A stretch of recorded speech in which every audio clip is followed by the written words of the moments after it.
नमस्कार, आप सभी का स्वागत है हमारे खास शो इकोनॉमी टुडे में, जहां हम सुबह 9:30 बजे आपके लिए लेकर आते हैं कारोबार जगत से जुड़ी तमाम बड़ी और अहम खबरें। मैं हूं आंचल गुलाटी गुंबर।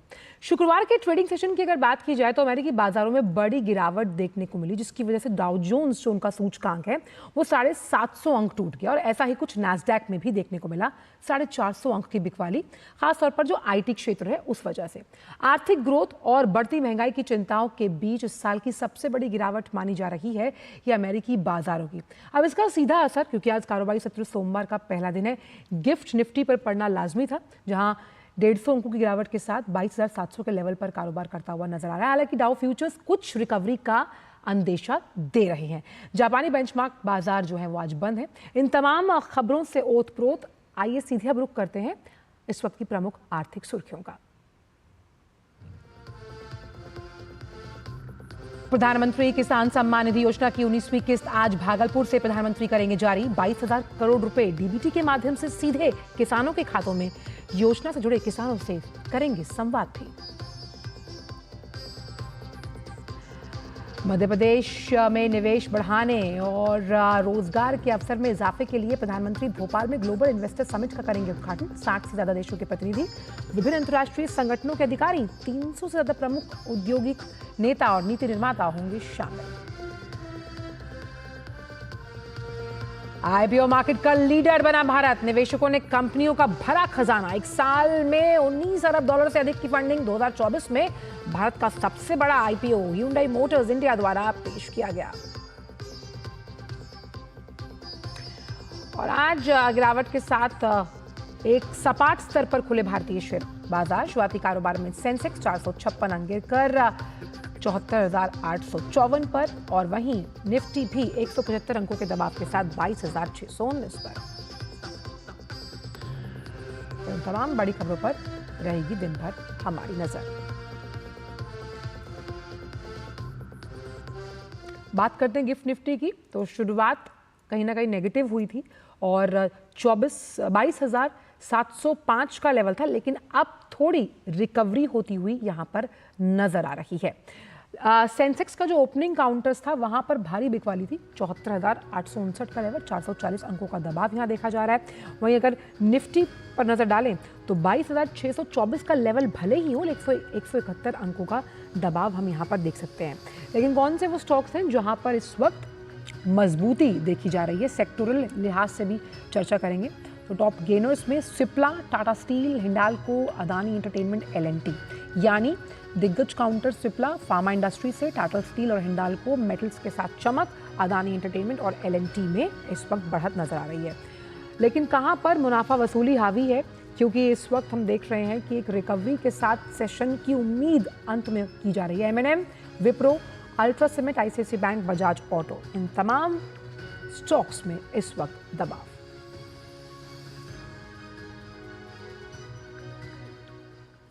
और आइए अब इकोनॉमी टुडे में बात कर लेते हैं कुछ इन्वेस्टमेंट से जुड़ी हुई। तो बात हिंदुस्तान के दिल यानी मध्य प्रदेश की, जहां डॉक्टर मोहन यादव सरकार 24 से 25 फरवरी तक भोपाल में ग्लोबल इन्वेस्टर समिट का आयोजन कर रही है। इस समिट में राज्य सरकार को देश और दुनिया से कई बड़े निवेश के जो प्रस्ताव हैं वो मिलने की उम्मीद है। पिछले एक साल की बात करें तो मध्य प्रदेश को करीब 4 लाख करोड़ रुपए के निवेश के प्रस्ताव मिल चुके हैं, जिससे हजारों युवाओं को रोजगार के अवसर मिलने की उम्मीद है। मध्य प्रदेश की सरकार ने राज्य के विभिन्न संभागों में 7 रीजनल इंडस्ट्री कॉन्क्लेव्स कर राज्य के विभिन्न जो भाग हैं वहां निवेश बढ़ाने का प्रयास किया। उज्जैन में भी रीजनल इंडस्ट्री कॉन्क्लेव में करीबन 75,000 करोड़ रुपए के निवेशकों के प्रस्ताव मिले। वहीं जबलपुर में हुई समिति में 22,000 करोड़ रुपए के निवेश प्रस्ताव हासिल हुए और यूनाइटेड किंगडम के निवेशकों ने मध्य प्रदेश को 60,000 करोड़ रुपए की इन्वेस्टमेंट को लेकर प्रस्ताव दिए। जर्मनी से भी 18,000 करोड़ रुपए का निवेश सामने आया और जापान ने भी यहां निवेश करने में गहरी रुचि दिखाई। मध्य प्रदेश सरकार निवेश को आकर्षित करने के लिए निरंतर कोशिशें कर रही है और वहीं मध्य प्रदेश खनिज संसाधनों के लिहाज से देश में अग्रणी राज्यों में है और देश में उपलब्ध डायमंड भंडारण की अगर बात की जाए तो 90% मध्य प्रदेश में पाया जाता है। मध्य प्रदेश पायरोफ्लाइट के उत्पादन में भी अग्रणी राज्य है। यहाँ देश का उत्पादन अगर देखें तो 41% है। देश में अगर चूना पत्थर की बात की जाए तो करीबन 19,000 से ज़्यादा मेट्रिक टन मध्य प्रदेश में है और 1600 मेट्रिक टन की अगर बात की जाए तो 9% वो यहीं से आता है। ऐसे ही रॉक फॉस्फेट का भी हाल है। यहाँ पर भी अगर देखें तो 30 मेट्रिक टन का रिजर्व यहाँ देखा जा रहा है। वहीं कई इंडस्ट्रीज़ की जो एसोसिएशंस के लोग हैं उनका मानना है कि इस प्रकार के समिट से राज्य में निवेश और नए अवसर मिलेंगे। राज्य में लोगों को रोजगार का जो मोर्चा है उस पर असीम संभावनाओं के विकल्प खुलते हुए नजर आएंगे।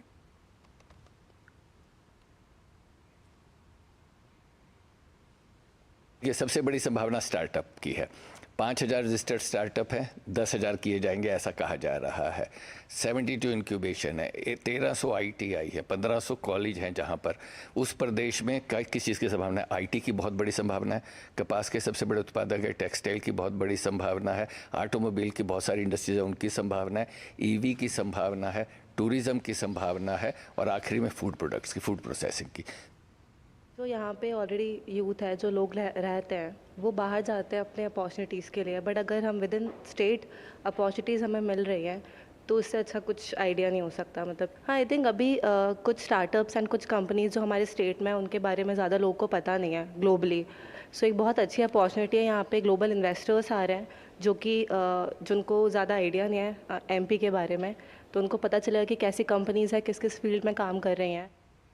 प्रधानमंत्री जी ने जो ज़मीन तैयार की है और उस ज़मीन पे जब पौधे लगाने की बारी आई तो हमारे मध्य प्रदेश के माननीय मुख्यमंत्री वहाँ पे गए और उन्होंने भी वहाँ पे उसमें जो पौधरोपण किया। तो कहीं ना कहीं उन सब का ये शुरुआत है कि जो आज हम ये फसल देख रहे हैं ये प्रधानमंत्री जी की लगाई हुई है और उसमें जो इतने सारे पौधे आज लगे हुए हैं, इस प्रकार से जो समिट हो रहा है उसका कहीं ना कहीं एक रूप है और निश्चित तौर पर ये मध्य प्रदेश के लिए गौरव की बात है और देश के लिए गौरव की बात है कि दुनिया के लोग आज भारत की ओर आशा भरी निगाहों से देख रहे हैं। और मध्य प्रदेश में ग्लोबल इन्वेस्टर समिट के आयोजन पर राज्य के मुख्यमंत्री मोहन यादव का भी मानना है कि ग्लोबल इन्वेस्टर्स के वजह से, समिट की वजह से राज्य में ज़्यादा से ज़्यादा निवेश आएगा। आज का दिन भोपाल के लिए बहुत खास है। भारत के दुनिया के सबसे ज़्यादा निवेशकों की दृष्टि से, खासकर औद्योगिक घरानों की बड़ी बड़ी हस्तियों के साथ दुनिया के सबसे बड़े गणतांत्रिक देश के यशस्वी प्रधानमंत्री श्रीमान नरेंद्र मोदी जी आज हमारे बीच भोपाल में रात्रि गुजार करके विकास के मामलों का आशीर्वाद देने के लिए पधारे हुए हैं। मैं आज के इस अवसर पर ये इतिहास की नई घटना, जब विकास के मामले में दुनिया भर के उद्योगपतियों के साथ हम निवेश की बड़ी एक समिट का आयोजन कर रहे हैं और इसमें कई सारे प्रकार से विकास के नए कीर्तिमान बनाए जाएंगे। मेरे अपनी ओर से ये युवाओं के लिए खास करके बड़ी भूमिका रहेगी। और अब बात IPOs की, यानी भारत 2024 की अगर बात की जाए, यानी जो बीता साल था वो initial public offering IPO market के लिहाज से ज़बरदस्त रहा क्योंकि भारत ग्लोबल लीडर के रूप में उभर कर सामने आया है। जब हम इक्विटी मार्केट में बात करते हैं तो देश की हिस्सेदारी दुनिया में आए पब्लिक इशू में 23% की रही। रविवार को जो एक रिपोर्ट जारी हुई, इंडस वैली एनुअल रिपोर्ट, उसमें ये बात सामने आई है कि 2024 में जो कंपनियों के IPO सामने आए उसमें करीबन 19 अरब डॉलर का फंड जुटाया गया और ये जो राशि है उसकी तुलना अगर की जाए तो ये दोगुनी हुई है। वेंचर कैपिटलिस्ट की जो भारतीय IPO की मार्केट है उसमें रुचि बढ़ी और पिछले साल करीबन 19 अरब डॉलर का फंड यहाँ से जुटाया गया। देश में 268 IPO आए जिसमें 90 मेन बोर्ड और बाकी MSE में शामिल किए गए और इस साइज का IPO यानी Hyundai का जो IPO आया था वो 27,870 करोड़ रुपए का था और ये देश का अब तक का सबसे बड़ा IPO बताया जा रहा है। और इस रिपोर्ट में साफ तौर पर यह बताया गया कि IPO मार्केट्स को लेकर तमाम जो निवेशक हैं लगातार उनकी रुचि बढ़ती जा रही है और इसकी वजह से वेंचर द्वारा फंडिंग जो है कई कंपनीज को लेकर सफलतापूर्वक लिस्ट होना अब लाजमी है। रिपोर्ट में ये भी माना गया कि 2021 के बाद वेंचर समर्थित IPO द्वारा जुटाई गई जो पूरी धन राशि है, कैपिटल है, वो 2021 में करीबन डबल रहा, यानी कि डबल डिजिट में रहा है।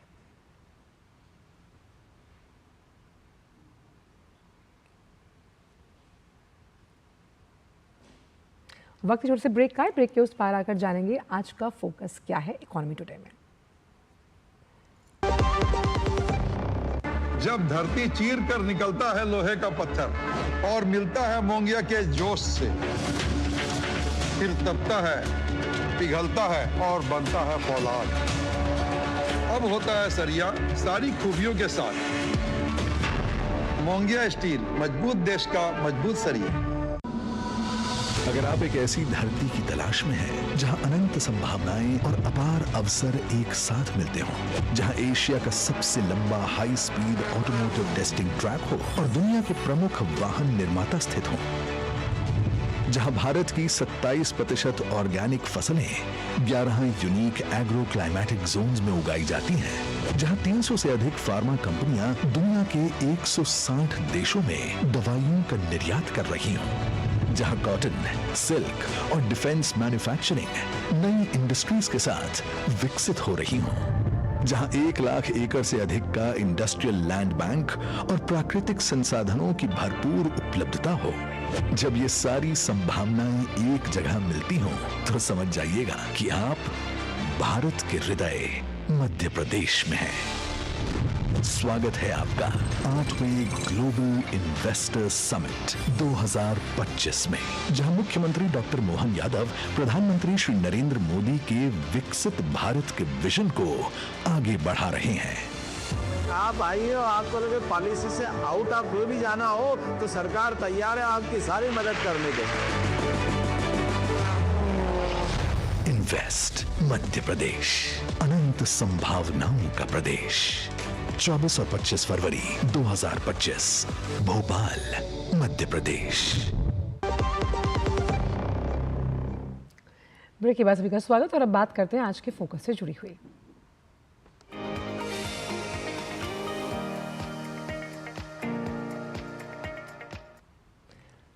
और आज के फोकस में आज हम चर्चा करेंगे प्रधानमंत्री किसान सम्मान निधि योजना को लेकर, जिसके आज 6 वर्ष पूरे हो रहे हैं। किसानों को बीज और फर्टिलाइजर्स की खरीद में मदद करने वाली, कृषि विकास को बढ़ावा देने वाली इस योजना के तहत सभी भूमिधारक किसान परिवारों को 3 समान किस्तों में हर साल 6,000 रुपये की आय सहायता प्रदान की जाती है। वहीं आज ग्लोबल इन्वेस्टर समिट में प्रधानमंत्री की अगर बात की जाए तो वो हिस्सा लेंगे और वहीं भागलपुर से 19वीं किस्त को, जो कि प्रधानमंत्री किसान सम्मान योजना से जुड़ी है, उसे जारी किया जाएगा। कैसे योजना हमारे किसान भाइयों को लाभ दे रही है और राष्ट्र का अन्नदाता खुश है, देखिए हमारे संवाददाता शमीम अख्तर की ये रिपोर्ट।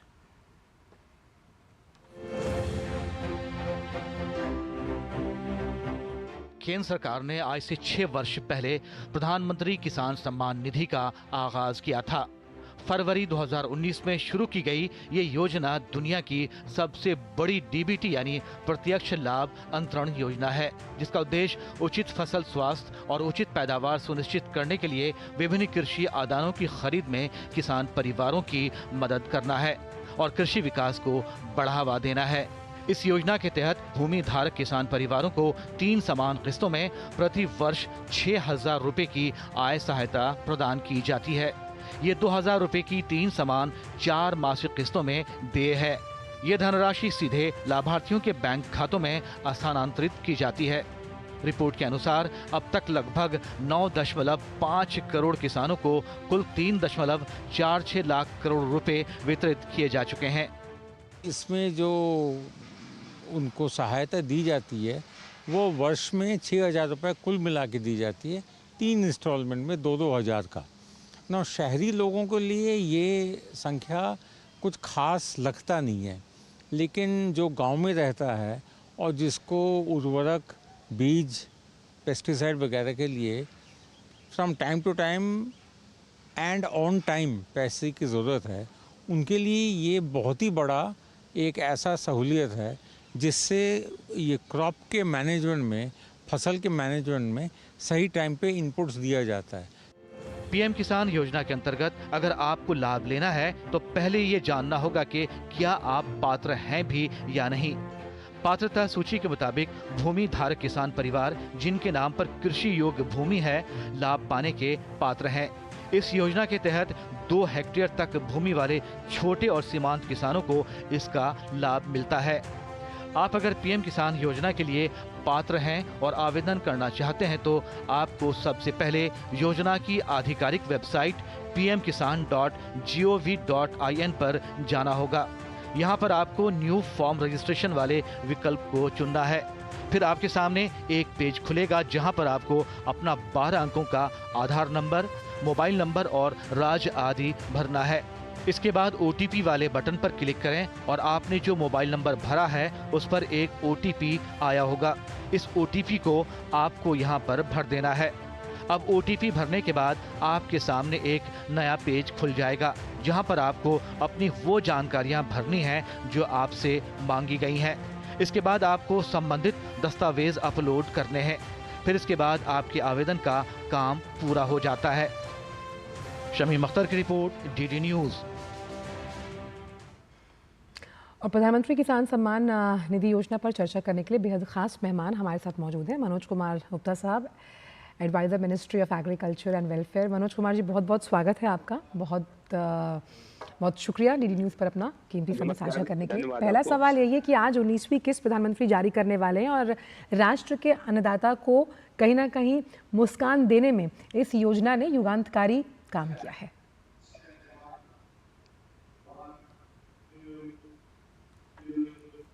हाँ, बिल्कुल। PM किसान योजना जो कि ये देश की बहुत एक फ्लैगशिप स्कीम है और किसानों में बहुत चर्चित है और हमेशा किसानों को इसकी किस्त का इंतजार रहता है और चूंकि ये उनके लिए बहुत फायदेमंद होती है, उनकी छोटी आवश्यकताएं होती हैं, तो आज प्रधानमंत्री जी के द्वारा भागलपुर से 19वीं किस्त का हस्तांतरण किया जा रहा है। अभी तक इस योजना में जो 18 किस्तें जा चुकी हैं उसमें 3.46 लाख करोड़ रुपया वो किसानों को हस्तांतरित पहले से ही किए जा चुके हैं। और मनोज जी, बहुत संक्षिप्त में आपसे जानना चाहूँगी क्योंकि जो ये किस्त उनको जारी की जाती है उनसे उनकी आय में तो वृद्धि होती ही है और इससे जो फसल उत्पादकता है उसमें उस पैसे को लगाकर भी उनकी आय के अलग अलग स्रोत अर्जित होते हैं।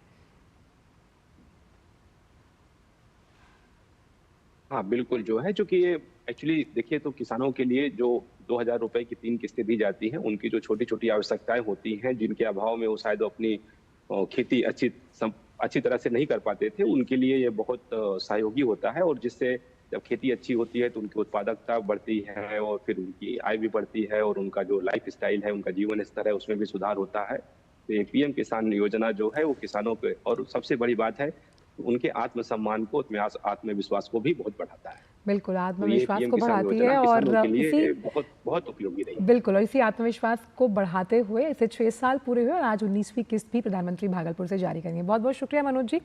समय कम है हमारे पास क्योंकि प्रधानमंत्री के आगे कई कार्यक्रम हैं जो लाइंड अप हैं। बहुत बहुत शुक्रिया हमें इन तमाम जानकारियों से रूबरू करवाने के लिए। तो प्रधानमंत्री किसान सम्मान निधि योजना की 19वीं किस्त जो जारी होगी वो लगातार जो काम किए जा रहे हैं डबल डिजिट ग्रोथ के लिए एग्री सेक्टर में फ्यूल इन करती हुई नजर आएगी। फिलहाल इकोनॉमी टुडे में आजकल इतना ही। कल आपसे फिर मुलाकात होगी एक नए फोकस के साथ। मुझे दीजिए इजाजत। नमस्कार।